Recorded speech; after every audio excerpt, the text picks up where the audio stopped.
Hello, everyone.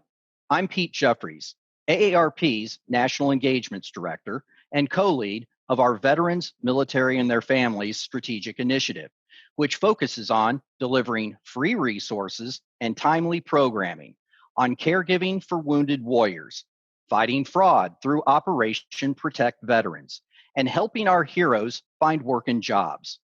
At AARP, we know how valuable our veterans and military families are to this great nation and the unique struggles they've been facing during the pandemic. As a proud member of the COVID-19 Military Support Initiative, we've been able to team up with other service organizations to better understand this critical community's challenges and to begin to deliver innovative solutions. Now, to share some of the great work being done to support our nation's veterans and military families, I'd like to welcome one of those we've been collaborating with, Dr. Linda Davis, Chief Experience Officer of the Department of Veterans Affairs.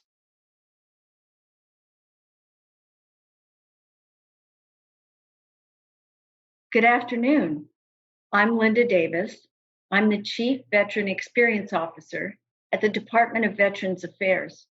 And it's an honor to be with you this afternoon to share some of the ways in which the Department of Veterans Affairs has responded to veterans and their families, caregivers, and survivors during the challenging times we've all experienced with COVID-19.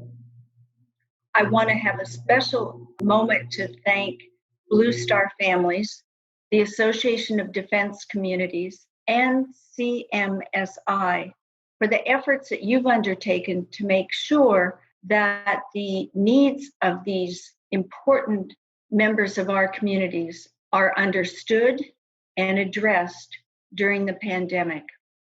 I'd like to start by sharing with you some of the ways in which we've responded to the needs of our veterans.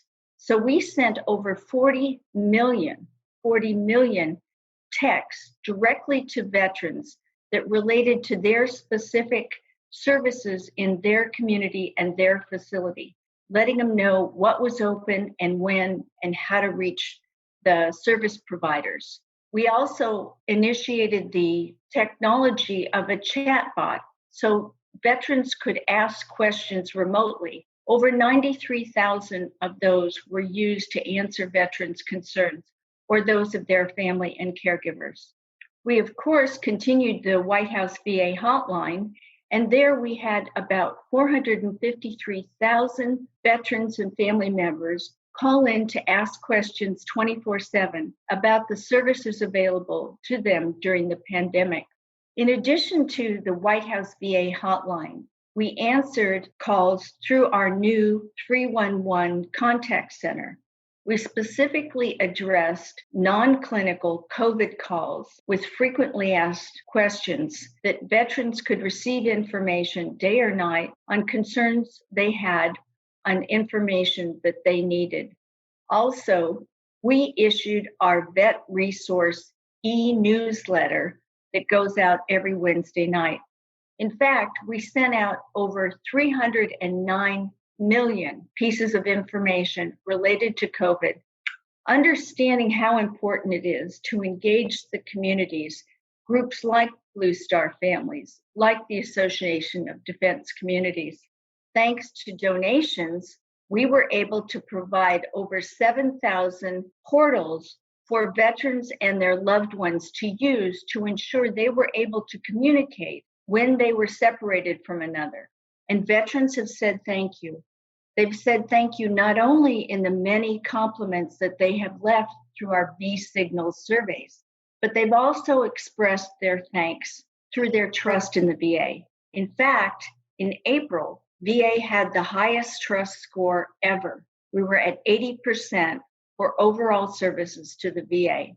We want to get to 100% to serve those who have served us all. We couldn't do it without you. We thank you very much, and we're glad to share our responses and our innovations with our community partners.